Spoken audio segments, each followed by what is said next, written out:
नमस्कार दोस्तों, आप देख रहे हैं न्यूज इंडिया फर्स्ट और मैं हूं आपके साथ रिया कुमारी।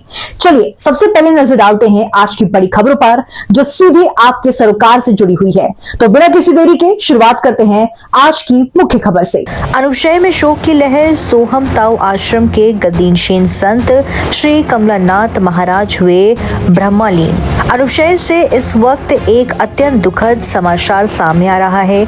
नगर स्थित मोहल्ला मदार गेट में सोहम ताऊ आश्रम के गद्दीनशीन 75 वर्षीय संत श्री कमलानाथ महाराज आज तड़के आश्रम में ही अंतिम सांस लेकर ब्रह्मलीन हो गए। उनके निधन से पूरे क्षेत्र में शोक की लहर दौड़ गई है। बताया जा रहा है कि संत श्री कमलानंद महाराज पिछले काफी समय से अस्वस्थ चल रहे थे। आश्रम के सेवादार विनय कुमार गुप्ता द्वारा दिल्ली के अस्पताल में उनका उपचार भी कराया गया था। उपचार के बाद महाराज जी की तीमारदारी आश्रम में ही चल रही थी, लेकिन आज सुबह अचानक उन्होंने देह त्याग दी। महाराज जी के ब्रह्मलीन होने की सूचना मिलते ही आश्रम में अनुदायियों का जनसैलाब उमड़ पड़ा। आश्रम परिसर में मौजूद श्रद्धालुओं की आंखें नम थी और सभी ने महाराज जी के पार्थिव शरीर के पास बैठकर सोहम ताऊ सदगुरु का भावपूर्ण कीर्तन किया। इसके बाद नगर में भव्य प्रभात फेरी निकाली गई।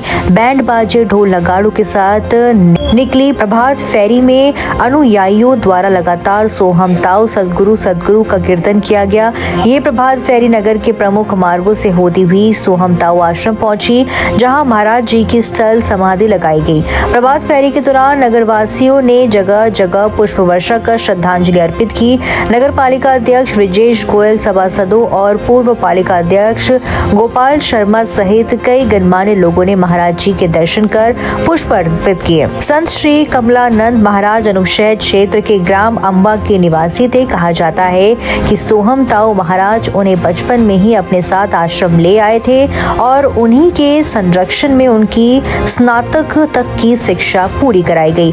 महज 18 वर्ष की आयु में सोहम ताऊ महाराज ने संत श्री कमलानंद महाराज को अपनी गद्दी का उत्तराधिकारी घोषित किया था। तब से लेकर आज तक आश्रम में हर वर्ष 14 जनवरी मकर संक्रांति और गुरु पूर्णिमा के अवसर पर भव्य धार्मिक आयोजन और विशाल भंडारे का आयोजन होता रहा है, जिससे दूर दूर से श्रद्धालु दर्शन के लिए पहुंचते हैं। आज भी संत श्री कमलानंद महाराज के अंतिम दर्शन के लिए आश्रम में श्रद्धालु की भारी भीड़ उमड़ी हुई है। श्रद्धालुओं का कहना है कि महाराज जी का जीवन सादगी, भक्ति और सेवा का प्रतीक था। जैसा कि कहा जाता है कि भक्ति में ही शक्ति है और गुरु बिन कोई तेरा नहीं। संत श्री कमलानंद महाराज का जाना आश्रम और क्षेत्र के लिए अपूरणीय क्षति है। बुलंदशहर से रविंद्र कुमार इंसा के साथ योगेंद्र प्रजापति की खास रिपोर्ट। सोहम महाराज जी आज छोटी काशी अनुशहर में सोहम ताऊ आश्रम पर के उत्तराधिकारी श्री 108 श्री कमलानंद जी महाराज जी का शरीर पूरा हुआ है। इनके जीवन परिचय बतलाएंगे और ये कितनी उम्र में सन्यासी हुए और कितनी उम्र में आज इन्होंने अपना शरीर त्यागा। शुरू से विद्या अध्ययन करी और बीच में भी एक बार फिर गुरु जी से संपर्क कर लिया, फिर हट गए, फिर इन्हें MA साइकोलॉजी से करके और फिर करीबन 18 वर्ष की आयु में सन्यासी ले लिया। तो जन्मजात बाल ब्रह्मचारी संत हैं और आज तक भी इनके चरित्र की बहुत बड़ी महानता है। इनकी चरित्र का तो वर्णन ही नहीं किया जा सकता। तो कितनी उम्र में इन्होंने शरीर त्यागा? शरीर लगभग 70 वर्ष की आयु। तो इनका जो गांव का पुराने जो नाम था वो क्या था? विक्रम सिंह। और जो कमलानंद जी महाराज जी जो नाम है वो कैसे पड़ा इनका? वो उनके गुरुजी ने इनका नाम की उपाधि थी। इनके गुरुजी कौन थे? श्री सोहम ताऊ जी। तो आप इनके परिवार के बारे में और जानकारी दे दें। माता पिता घमंडी सिंह। इनके परिवार के बारे में बताएंगे हम।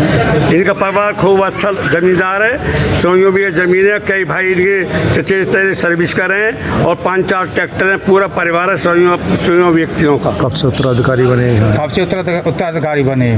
कब गद्दी पर बैठाया सोहम ताऊ महाराज जी ने? सोहम ताऊ को इन्होंने सन 1995 में शरीर पूरा हुआ था गुरु जी को। उसके बाद में वो उनकी मतलब जो फंक्शन हुआ था उनको कमलानंद जी को उत्तराधिकारी गद्दी का बना दिया था। अच्छा, इन्होंने उत्तराधिकारी इस समय किसको चुन करके गए? इस समय उन्होंने अपने मुंह से कोई भी उजागर नाम नहीं दिया, कोई उजागर नहीं दिया। तो यहाँ की जो कमेटी का क्या क्या कहना है? कमेटी जो अभी शांत है, उन्हें यह बारे में कोई जानकारी ना कि हम कौन का नाम रखें, कौन किस संत को यहाँ मतलब महंत बनाएं। अच्छा, यहाँ की जो समाधि है हाँ। वो जल समाधि होगी या थल समाधि होगी, तो कहाँ होगी? थल समाधि होगी, उनकी जो मढ़ी है जहाँ में वो रहती थी आश्रम के अंदर। आश्रम के अंदर। आश्रम के अंदर इनकी।